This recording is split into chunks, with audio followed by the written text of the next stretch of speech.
What's going on, y'all? This is comedian Mo Green. I'm out here doing my Instacart hustle as much as I can in the midst of the war with all these bots. This feels like fresh out of a freaking science fiction movie, but hey, we all got to do what we got to do, man. Whenever there's an extreme amount of money in a situation, you're always going to have pirates and hijackers taking advantage of it. So that's pretty much what it is. But one thing I can say that is comforting is that the bot users don't outnumber the actual workers. So it's just a matter of being in the right place, man. I mean, Brazilians don't.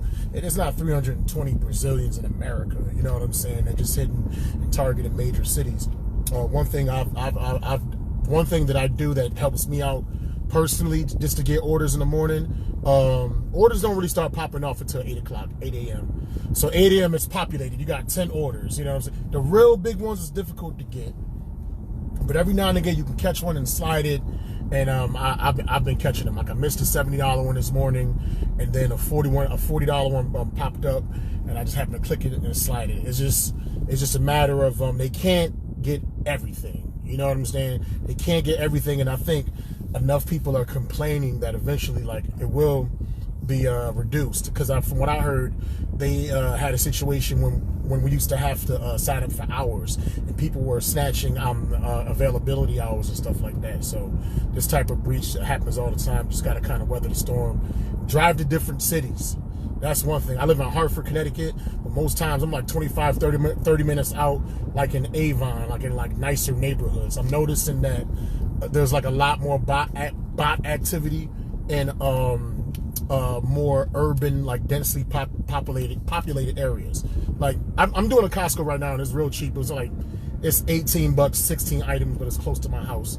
I haven't done a Costco in like over a week and a half, so I know for a fact that that's where a lot of these assholes are targeting. You know what I'm saying? So even though I don't like doing like Stop and Shop, and we have a place called Big Y out here, which is basically like a Stop and Shop as well. Even though I don't like doing the 60, 70 item batches or what have you, until shit clears up and we can do those good money batches with lower items, hey man, you gotta suck it up. This is what it is. But what I wanted to ask though, real quick question, I really didn't want to make this long, is do the bot users, don't they compete against each other though? Think about it. Like, say if I got a bot and you got a bot, I got a bot, you got a bot, we both sign in, you know what I'm saying, whatever. So the bot is running and picking batches.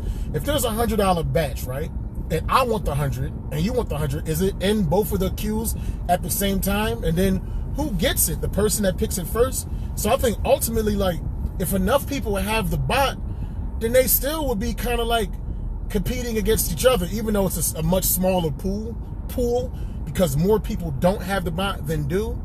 But I'm still thinking that, like, shouldn't they kind of like compete against themselves? That's just something that I was curious about, and something that I was thinking of. For those of you struggling, just trying to get your batches, you know, I feel sorry that you can't find anything. Trust me, I've been getting lucky. I'm still making over $100 a day. I don't know how I'm doing it. One thing I do know is I'm getting up earlier in the morning. Like, I leave like around 8. As early as I can after 8 o'clock, that's when I leave. And I used to never do that. I used to always leave like at 9:30, 10 o'clock or so, because it just wasn't as competitive. But now, like, I feel like the bot users, they kind of lazy. They don't really come into full swing until like after 10 o'clock. So right now I'm on my second delivery. I'm gonna be at about $60. I'm gonna be about $60, and it's not even noon yet. And my goal is $100 a day. Like, my goal used to be 150, 175, maybe 200 if I'm lucky. But I know with this dumbass bot situation, it's difficult to get that. You got to basically literally stay out there all day, just kind of like watching like a hawk. So I don't stress myself. I usually get a pretty good one. Like, I almost got a $70 one this morning. I could have did that 70 and did like another 30, and I would have been done. So right now I got about 2 more. So if I got to take a couple of $15 ones, whatever, you know what I'm saying? Like, I'll still make my quarter. Give me 1 second. I got to drop this delivery.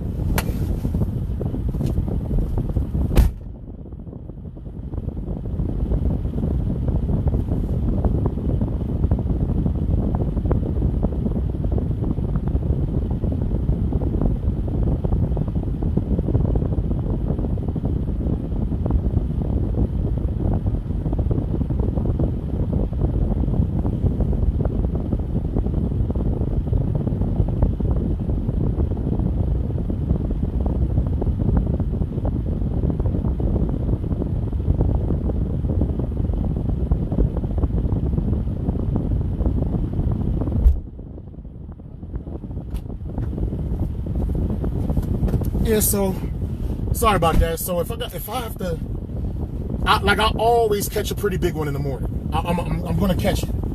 All the bot users is not up at the same time. There's a couple of them that hustle, but just a lazy, scandalous motherfucker like that wants to steal from people.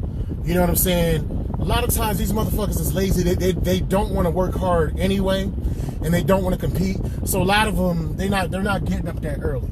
So I caught my $40 one this morning.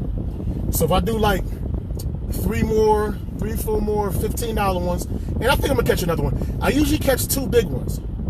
I usually catch it. I'm driving all over the city. I mean, like this particular delivery, I dropped off. No, I did a delivery in Simsbury, Connecticut, which is like 30 minutes from Hartford, where I live. And once I was finished that delivery, I had a Costco in New Britain, Connecticut, was 30 minutes away. It's a lot of fucking driving, but it's like, yo, what am I gonna do? Stay in a parking lot? Like I was arguing with some chick earlier about staying in the parking lot for like 2 hours, and she kept changing the story.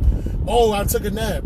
Oh, I was waiting to see if I would catch some bot users. I'm like, bitch, if you catch the bot users, what you gonna do? Like shake your finger at them? Like take down their license plate number? Like, I mean, technically what they're doing isn't illegal. It's just unethical. You understand what I'm saying? So I'm not gonna sit in no damn parking lot. I'm not gonna stay in the same damn city. And a lot of times, like I drive 30 minutes away, I do my delivery, and in my mind, I always head back home, and usually something populates and comes back. What I do notice, when you swipe finish on a delivery, usually if you do it immediately after, orders will pop up. You just gotta be ready. So as soon as you swipe done, shit will pop up, and you just try to grab one, man. But they not taking every single thing. I'm still making $750 a week. At least not out here, but they are out here like a motherfucker. Like, I haven't had over $60 I haven't had a batch over $60 in like 2 weeks. But I'm still able to do it. It's a little harder to make that $750 a week. But I will tell you this.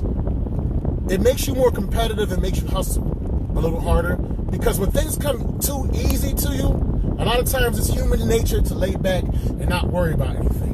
But now that we have this era of competition with all these asshole bot users, it does make you a little bit more aggressive, and it makes you more open-minded to always keep multiple revenue streams open. We should never just put our stock in one single thing, because if it folds and if it crumbles, then what else can we do? Listen, I'm a stand-up comedian. I do a podcast. I do voiceover work. I'm an actor. So there's a lot of different things. I would never, you know what I'm saying? And this is advice to anyone. Never keep your sole hope on one single way of making money. You know what I'm saying? Because if it folds, you're going to be assed out. You know, Instacart, yes, you can make full-time money with it, but it should be supplementary income, especially in this situation with this data breach. You know what I mean? Like something this volatile, it shouldn't be you're not wise if it's your only primary source of income. And that's pretty much all I had to say. If anything comes up, or if I have any ideas or anything of encouragement, I'd be more than happy to share it. I love talking in front of this camera.